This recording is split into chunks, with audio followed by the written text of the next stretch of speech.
Democrats making their gun control message loud and clear as they joined thousands of students across the country walking out yesterday for 17 minutes.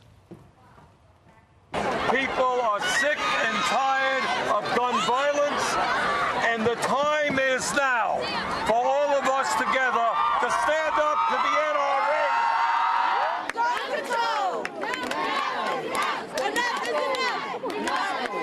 Thank you for bringing your urgency to this fight to the doorstep of America, the doorstep of the capital of the United States. NRA spokesperson Dana Loesch joins us now to react. Dana, what are your thoughts?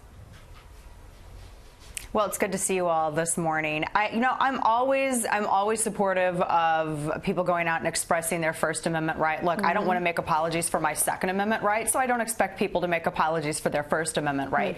I do wish, though, that we had some in the political class that would stop trying to exploit this 6 ways to Sunday for their own political gain. Now, I know that the walkouts yesterday were organized by the Women's March, which are dealing with some serious anti-Semitic accusations right now, which maybe perhaps wasn't the best optic, but I think that they make it harder for people to be heard when they try to get some of the attention that these kids are getting right now from everyone, because they're going out and expressing their viewpoints. Yeah, you know, it's amazing, Dana, because to me, my instinct would be let's protect the schools and then talk about how to do that. Right. But it seems as though the message was blame the NRA and blame President Trump in many cases.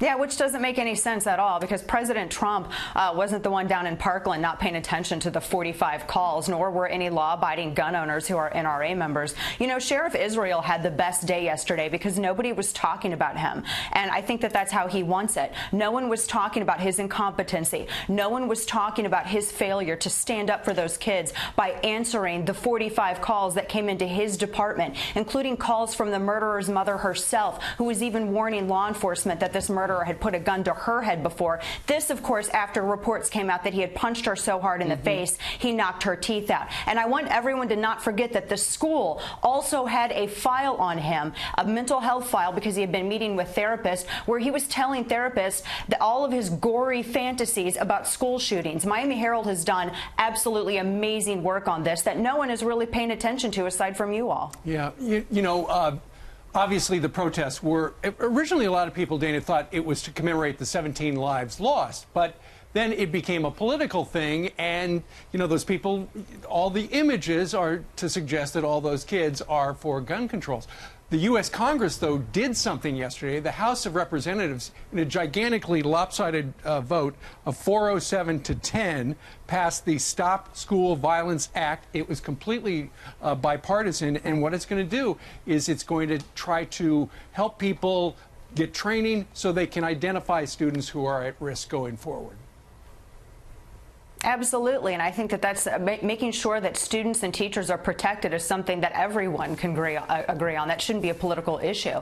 But I think that, Steve, you make a really good point yesterday as well, because you can memorialize the lives lost, but it doesn't necessarily mean that every single person who went out is somehow supportive of gun control measures. And gun control, let's be clear, gun control wouldn't have prevented what happened yesterday. In fact, the proposals that I have heard wouldn't have prevented what happened yesterday, aside from making sure that schools are that if people want to be able to protect themselves, teachers, educators, and are trained and willing to do so, they can. What would have prevented it yesterday? What would have prevented this massacre is the FBI following up on the 2 tips. I know that the acting deputy director, David Bowditch, came out and said, yes, they did mess up. These were 2 things that they should have followed up on. But again, I want to go back. Ultimately, the murderer is the one responsible. But when you have people like Sheriff Israel who are in the position, and that is their sworn duty to make sure that they follow this down, that's what they should be doing, not blaming mothers like me and law-abiding gun owners across America for the mistakes and his incompetency. Right. That's one thing that we don't want to see. Yeah, and we still have those reports of these deputies telling everyone, I'm standing on the outside.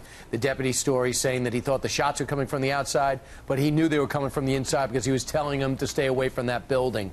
So that's the story that's not getting enough publicity that we have to focus on, because we've got to stop the next one. Yep. Dana, thanks so much. Thank you, Dana. That's right. And thank you all. Thank you all so much. You bet.